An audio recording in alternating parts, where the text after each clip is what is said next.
كده الصفحه بتاعت الدعايه اتشمعت خلاص. جروبات التليجرام برضه. بس هو كده يا استاذ صالح، الناس اللي شغاله معانا مش هتقلق بعد اللي حصل ده.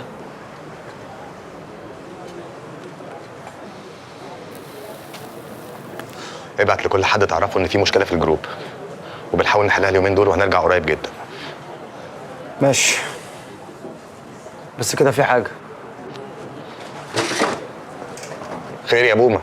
دلوقتي احنا لينا 2 مليون جنيه على التطبيق مكسب، بس لسه ما جوش، في مشكله في التحويلات. عادي، بتحصل عادي. ابعت لهم ايميل. والله كلهم انا بعت بدل الايميل 3، بس ما حدش رد عليا لحد دلوقتي. استاذ ماهر؟ استاذ ماهر؟ ماله استاذ زفت؟ ماله ايه؟ قبل وقعد. ازيك يا شراوي؟ يا استاذ ماهر منور. ازيك يا صالح؟ اهلا. انا وانا بركن شفت منى بره، اما عصابه غريبه بصحيح.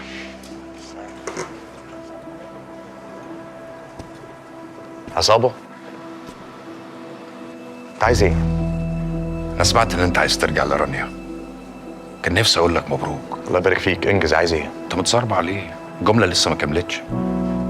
تكمله الجمله كان نفسي اقول لك مبروك، بس للاسف ما ينفعش اقول لك مبروك على حاجه مش هتحصل.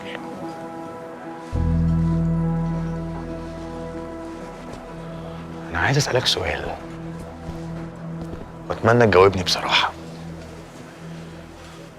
هو انت فجاه اعجبت برانيا كده بعد ما انا دخلت السجن، ولا انت ندل واطي من زمان؟ مش الابرك تسالني هو انت مش هينفع ترجع لرانيا ليه؟ لا، وانا ليه اسال سؤال انا اصلا مش مهتم بجده، لاني عارف كويس قوي ان هي عباره عن هلاوس في خيالك. لا مش هلاوس، دي الحقيقه اللي هتحصل.